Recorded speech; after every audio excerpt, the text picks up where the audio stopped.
Keep filming.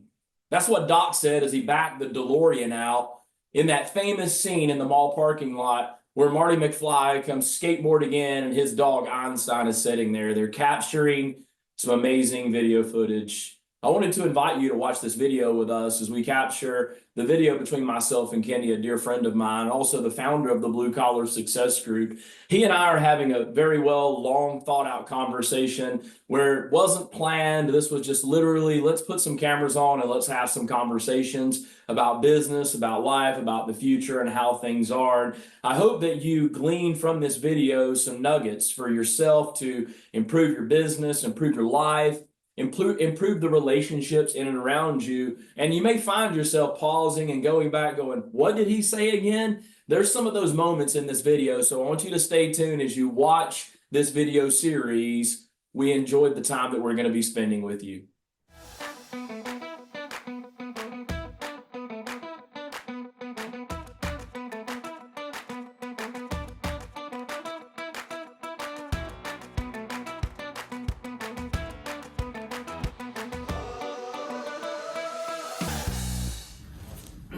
Cool. So, damn, it's April 21st? Is that right? 22nd. April 22nd, 2024? Yep. Okay. So a lot's changed, I guess you could say? Go back to... 30 years ago is when I started. April 1st, 94, actually. Wow. So we're 30 years for you in the industry. Won't you do me a favor? I just mentioned this just the other day that our relationship has evolved a lot, but rewind us back 30 years and say the last 25 of those. Could you just kind of go, bam, here's what happened in those 25 years? In the industry itself? In your career first.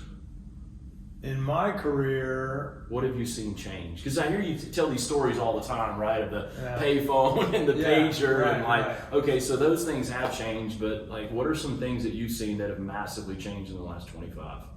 You know what I think what's interesting about that. I think about Jeff Bezos. Actually, what is interesting is how much has not changed.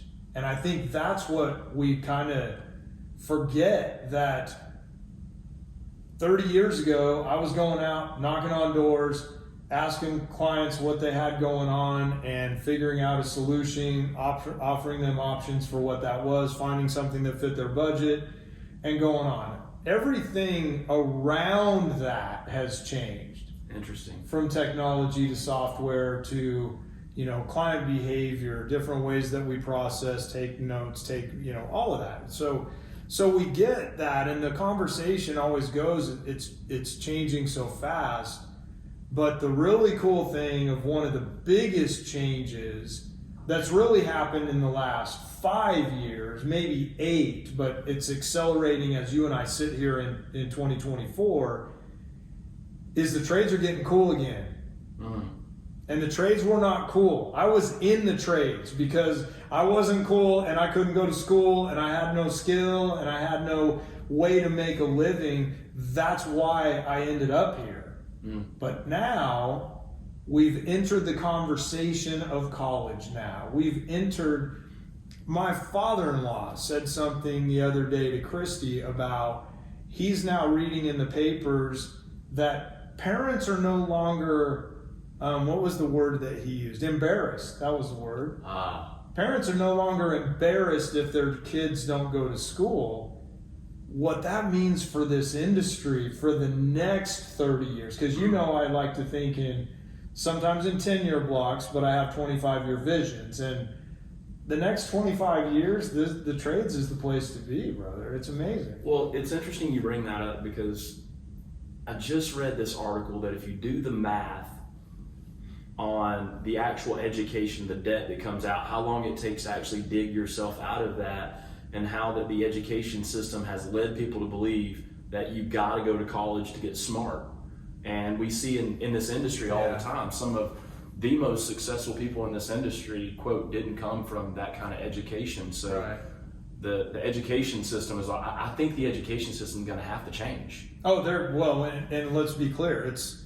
The education system is one of the biggest businesses in the world. So once they get privy, once they understand, then they're going to make some shifts and some different things, obviously. But back to your original question that ties to this, it was a challenge finding people to hire 30 years ago. Interesting. And it's a challenge finding people to hire now. And so those things are, we have different platforms. I ran an ad in the newspaper back then. In the classifieds. Yeah, right? Exactly. And like that was the thing. And so, now we have the online platforms and portals and social channels and all the different areas.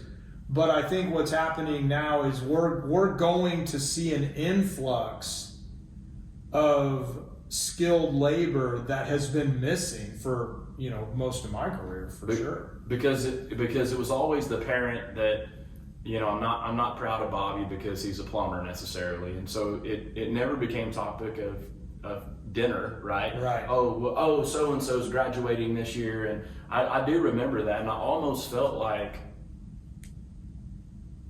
This sounds weird and kind of sounds a little cold, but I almost felt like I was not a part of the smart kids. No, right? 100%. And it wasn't that I wasn't smart, it's just college wasn't for me. And so when people are trying to figure out their career path, shift gears for a minute. I was on the back porch talking to our neighbor the other day, and he was talking about how his son is in marine mechanics, right? And he's learning how to work on boat motors, and he's doing this through the high school program, but he's doing this as kind of like you remember the old days of you had construction, VOTEC and all that, and it's actually starting to come back. Yes. Here's what was interesting, and I found it kind of cool when he was bragging on his son, because his son is so good that they were in a competition. He won it.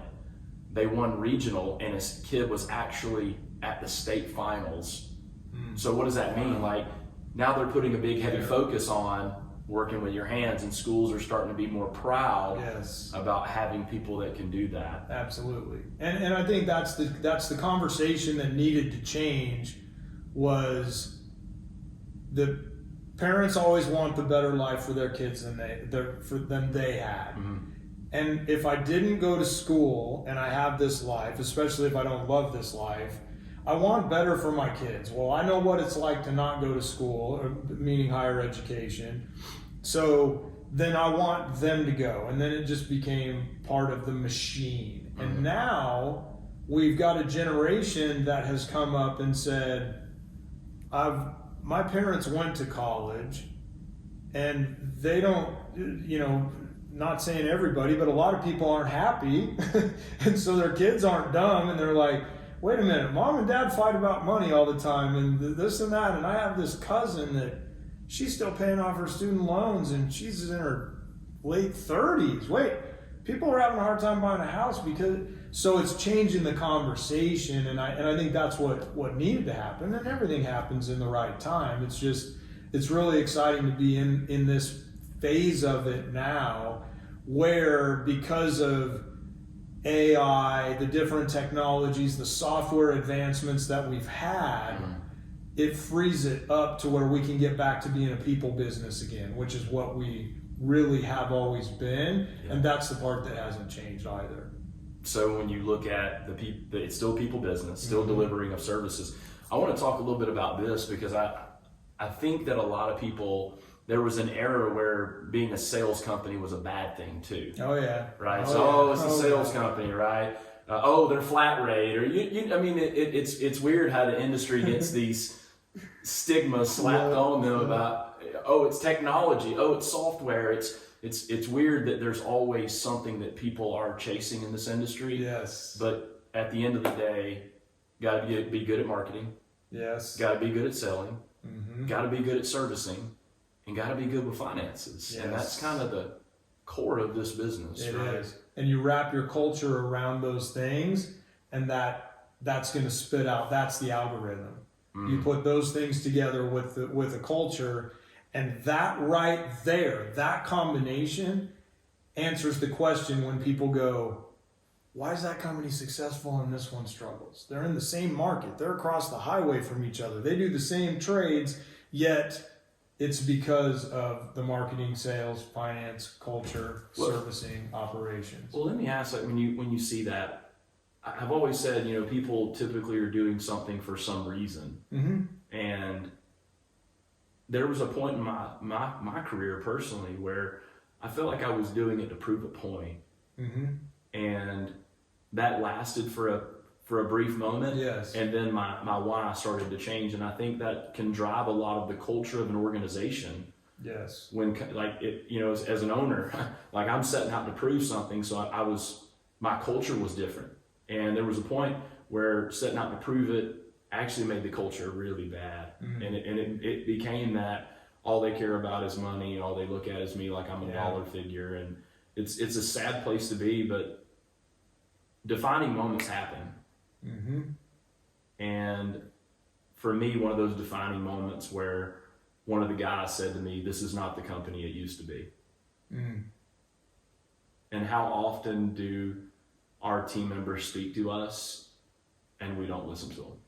You know, that's interesting, because there's two things there. One, of course it's not the company that it used to be. It can't be. Like, so that's number one, is we have some people that, if you know, we talk about it at Blue Collar. If you have a hard time with change, this isn't the place for you, because we will evolve and change as the industry does, and we'll do whatever it takes to help excel the path of home service success for our clients. So that is, we will always evolve and change. That's what you and I agreed to when we got together, and that's how we're going to roll. So the challenge is, where you were at that moment in time, you weren't able to say, "No, you're right, it's not the same place. In fact, some things are better, some things might not feel as good to you, but let me explain why it's a different organization, and let me help you get let me cast my net of my vision back around you and bring you back in," because that's what the cry for understanding was. But as a leader, when you know it hasn't, or if you're in, you know, partnerships where they don't end up seeing eye to eye exactly, or however it works, when team doesn't feel they're in the cast of the net of the vision, that's when, like, okay, you know, and they'll go to the edge, they'll walk the edge and go, "Not sure I'm liking this freaking notebook in the truck thing, or now is technology. I don't know if they're recording what I'm saying to the customer. I'm not, you know, it should GPS. Remember, track you're every tracking it, like all that stuff. Now, you know, it's just. But my point is that as culture evolves and as things change, we've got to be able to say that, and I've also been there too, where I can't defend it, because it's changed to a place, you know, I've had several radical dips in my career based on my own place of my own leadership.